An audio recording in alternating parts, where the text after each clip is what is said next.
Hi friends, welcome to rishis Telugu stories.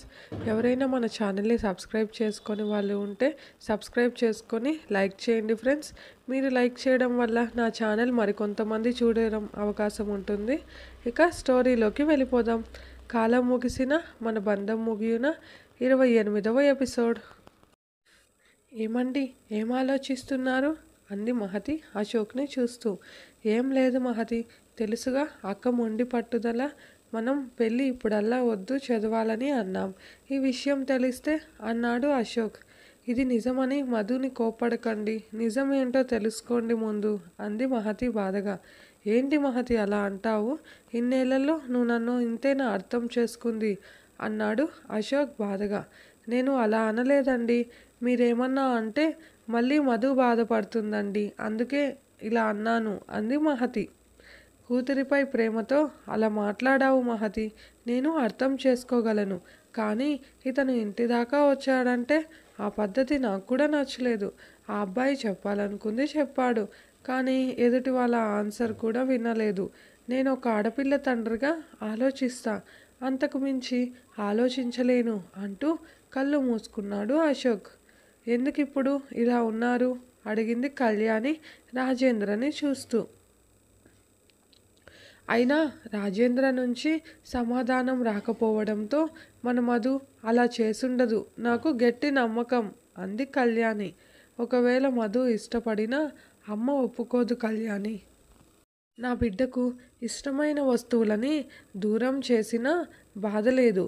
ఒకవేళ రేపు తను ఇష్టమని చెబితే ఎలా దూరం చేయగలము అంటూ తన కూతురి కోసం బాధపడ్డాడు రాజేంద్ర. ఏంటి, అప్పుడే మీ పెద్దమ్మకి ఫోన్ చేశావా అన్నాడు భరత్ కోపంగా అంజలిని చూస్తూ. అరే, నా మీద కోపం ఎందుకు చూపిస్తున్నారు? నేనేమీ చెప్పనక్కర్లేదు, మిగిలిన వాళ్ళు కూడా చెబుతారు పెద్దమ్మకి అంది అంజలి. మా అక్కకి నువ్వేమి చెప్పినా నాకు ఫోన్ చేస్తుంది. అయినా ఇదంతా జరిగే పని కాదులే, ఇందులో ఇంట్రెస్ట్ చూపివ్వడం తగ్గివ్వు అని కోపంగా చెప్పి బయటకు వెళ్ళిపోయాడు భరత్. అంజలి శేఖర్ వాళ్ళ తమ్ముడి కూతురు. కావేరీనే పెంచడంతో తన తమ్ముడు అయిన భరత్కిచ్చి చేసుకుంది అంజలిని. సాయంకాలంగా వచ్చి నవ్వుతున్న మధుని చూసి నోటిదాకా అడగాలని వచ్చిన విషయం అడిగితే తమ కూతురిని తామే అనుమానించినట్టు అవుతుందని అడగలేకపోయాడు అశోక్. అశోక్ గట్టిగా చెప్పడంతో ఈ విషయం గురించి ఎవరూ మధు దగ్గరే ఎత్తలేదు. మధు ఇంటర్ కంప్లీట్ అయిపోయింది, నెక్స్ట్ ఏంటి అన్న ప్లాన్లో ఉండగా కావేరి ఇంటికి వచ్చి పెళ్లి విషయం మాట్లాడి ఈసారి గట్టిగా వాళ్ళ అమ్మతో వాదించేసి వెళ్ళింది. ఇంట్లో అందరూ ఉండగా నెక్స్ట్ ఏం చేయాలనుకుంటున్నావు మధు అని అడిగాడు భరత్ మధుని చూసి. ఎప్పుడు మీరే కదా బాబాయ్ డిసైడ్ చేసేది అంది మధు. అయితే పెళ్లి చేసుకో అంది జానకమ్మ. ఆ మాట విన్న మధు షాక్ అయితే గీతు భువి ఒకరి మొహాలొకరు చూసుకున్నారు. అప్పుడే పెళ్ళేంటి నానమ్మ అంటూ గారాలు పోయింది మధు. పెళ్ళి నా ఇష్టం అంటూ మాట ఇచ్చావు అంది జానకమ్మ. అవును, మీరు చెప్పిన వాళ్ళనే చేసుకుంటా అని చెప్పాగా, మరీ 18 పెళ్ళేంటి నానమ్మ అంది మధు. 3 నెలల్లో 19 పెడుతుంది మధు. మీ అంజలి పిన్నికి 14లో చేసేసాం, బాగానే ఉంది కదా అంది జానకమ్మ. అది అప్పుడు నానమ్మ, మరి ఇప్పుడు కూడా ఇలా అంటే ఎలా?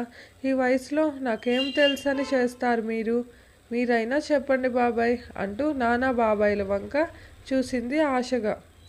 ఎప్పటికైనా చేసుకోవాలి కదా మధు, ఎలాగో నీకు చదవాలంటే అంత ఇంట్రెస్ట్ ఉండదు. ఒకవేళ ఉన్నా పెళ్ళయ్యాక కూడా చదవచ్చు, దాందేముంది అన్నాడు భరత్. ఆ మాటలతో నీరసించిపోయింది మధు. మధు అంటూ జానకమ్మ మధు చేయి పట్టుకొని, నేనున్నప్పుడే నీ పెళ్లి చేసి ఒక అయ్య చేతిలో పెట్టాలని ఆశ. నీ గురించి ఆలోచించకుండానే మేము ఈ నిర్ణయం తీసుకోము కదా, మా మీద ఆ మాత్రం నమ్మకం లేదా అంటూ ఎమోషనల్గా జానకమ్మ అడగడంతో, నేనంటూ నమ్మేది మిమ్మల్నే నానమ్మ. కానీ ఇప్పుడే పెళ్ళి అంటున్న మధుని చూసి ఏం చెప్పాలనుకుంటున్నావో సూటిగా చెప్పు మధు, ఇలా డొంక తిరుగు మాటలు వద్దు. ఏ రోజు మా మాట కాదనలేదు, మరి ఎందుకు నీకోసం చెబుతున్నా ఇంకా వద్దంటున్నావు? నీ మనసులో ఏముందో నేరుగా చెప్పు అంది జానకమ్మ కోపంగా అరుస్తూ. ఏం మాట్లాడుతున్నావమ్మా అని అశోక్ అరిస్తే మహతి బాధగా మధుని పట్టుకుంది. జానకమ్మ అలా అడగడంతో మధులో చెప్పలేని బాధ మొదలైంది. ఇదేనా తన కుటుంబం తనని అర్థం చేసుకుంది అని. మధు బాధగా తన నానమ్మని చూసి, నీ ఇష్టం నానమ్మ, నాకంత వయసు లేదు, మిమ్మల్ని వదిలి వెళ్ళడం ఇష్టం లేక అలా అన్నాను. నువ్వు మాట్లాడిన మాటలు అర్థం చేసుకోలేనంత చిన్నపిల్లనైతే కాదులే. నీకు మాట ఇచ్చాక ఇంకొకరిని కలలో కూడా ఊహించుకోను. ప్రతిసారిలా ఇప్పుడు కూడా మీ ఇష్టానికే విలువ ఇస్తాను. కానీ నా మీద మీకు నమ్మకం లేదా అంది మధు బాధగా చూస్తూ. నీ మీద బోలెడు నమ్మకం ఉంది నాన్న, కానీ ఈ కాలం మీద లేదు తల్లి అంది జానకమ్మ మధుని హత్తుకుంటూ. మధు విరక్తిగా నవ్వి, ఆ మాట అయినా చెప్పావు లేదనకుండా అంటూ మౌనంగా తన రూమ్కి వెళ్ళిపోయింది.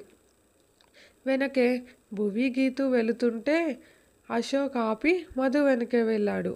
తన బెడ్పై మౌనంగా కూర్చొని ఉన్న మధు పక్కన కూర్చొని భుజంపై చేయి వేశాడు అశోక్. మా మీద కోపమా బంగారం అని అడిగాడు ప్రేమగా. లేదు బాబాయ్, నానమ్మ అడిగిన ప్రశ్నకు బాధగా ఉంది అంది మధు. మధు, నీకు తెలుసు నేను మిమ్మల్ని ఎంతగా ప్రేమిస్తానో అంతకన్నా ఎక్కువగా బాధ్యతగా ఫీల్ అవుతాను. నీకు నేను బెస్ట్ ఇవ్వాలని తాపత్రయపడుతూనే ఉంటాను. మిమ్మల్ని చేసుకునేవారు మా తర్వాత మా అంత ప్రేమగా చూసుకోవాలన్న బాధ మాది. ఏం చేస్తాం, ఒక తండ్రిగా నేను ఎలా ప్రేమించానో అంతకన్నా మించి చూసుకోవాలన్న ఆశ నాది. నేనే కాదు, ప్రతి తండ్రి ఆలోచన అదే నాన్న. మాపై నమ్మకం ఉంచు. ఏ కష్టం నీ దగ్గరకు వచ్చినా జీవితాంతం నీ కుటుంబం నీకు తోడుగా ఉంటుంది. నానమ్మ అంటే పాతకాలం పద్ధతి, కానీ ఆమె ఆలోచన అంతా అపురూపంగా పెంచుకున్న నిన్ను ఎక్కడ జీవితాంతం బాధ పెట్టాల్సి వస్తుందో అని భయం, అంతే నాన్న. నిన్ను పెళ్లి చేసి వదిలేయాలనుకోవడం లేదు బంగారం. నీకు పెళ్ళయి ఒక బిడ్డ పుట్టినా, ఆ బిడ్డకి కూడా బిడ్డ పుట్టినా నువ్వు ఈ ఇంటి బంగారానివే. నీకు ఈ ఇంట్లో సర్వ హక్కులు అలానే ఉంటాయి అన్నాడు అశోక్. ఇంకా ఏం మాట్లాడినా ఇంట్లో వాళ్ళు బాధపడతారని అర్థమై అశోక్ గారిని హత్తుకొని కళ్ళు తుడుచుకుంటూ, ఏదైనా మీ ఇష్టం బాబాయ్, మీ మాట కాదని నేనెప్పుడూ అడుగు వేయలేదు అంది మధు. రూమ్ బయట ఉన్న అందరూ ఆ మాట విని బాధపడినా జీవితంలో మధు సంతోషంగా ఉంటుంది అని ఆలోచించారు. మధు తల నిమురుతూ, అబ్బాయి ఎవరో తెలుసుకోవా అని అడిగారు అశోక్ నవ్వుతూ. ఇప్పుడు చెప్పావనుకో, నానమ్మ మీద ఉండే కోపమంతా అతనిని తిట్టడంలో చూపిస్తా అంటూ నవ్వింది మధు. ఆ మాటలకి అందరూ నవ్వుతూ అశోక్ సైగ చేయడంతో కిందకి వెళ్ళిపోయారు. సరేలే, నీ తోకలు చెబుతారు అంటూ అశోక్ అనడంతో డాడీ అంటూ గీతూ, బాబాయ్ అంటూ భువి అశోక్ గారి పక్కకు చేరి అలిగారు. మీ అలకలు తర్వాత తీరుస్తాను బంగారాలు, ఇప్పటికే లేట్ అయ్యింది. డిన్నర్ చేసేసి వచ్చి పెట్టుకోండి మీ మీటింగ్స్ అని అశోక్ అనడంతో నాకు ఆకలి లేదు బాబాయ్ అంది మధు. కోపం మీ నానమ్మ మీద అయితే కడుపు మీద చూపివ్వకు నానా. నాకు తెలుసు మధు నీ ఆకలి.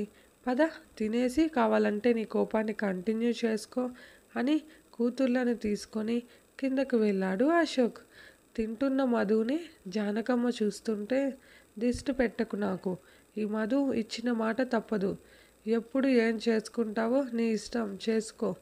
ఏం జరిగినా భగవంతుడు రాసిన రాత అనుకుంటా. ఆయన రాయందే ఇప్పుడు ఈ మాట ఇక్కడ రాదు కదా అంటూ తినడం కంప్లీట్ చేసి అందరికీ గుడ్ నైట్ చెప్పి వెళ్ళిపోయింది మధు. మధు బిహేవియర్ తెలిసి అందరికీ అది మామూలయ్యి చిన్నగా నవ్వుకున్నారు. రాజేంద్ర కూడా కూతురి మనసులో ఎవరూ లేకపోవడంతో తన మనసులో భారం దిగినట్లు అనిపించడంతో తేలికపడ్డాడు. అరగంట తర్వాత రూమ్కి వెళ్ళారు గీతు, భువి, ధరణిలు. శివ కూడా అక్కల వెనుకే వెళ్ళాడు. ఇదే ఫ్రెండ్స్ ఈరోజుటి ఎపిసోడ్. మీకు కనుక స్టోరీ నచ్చితే లైక్ చేయండి, కామెంట్ చేయండి. ప్లీజ్ సబ్స్క్రైబ్ చేసుకోండి ఫ్రెండ్స్. Thank you.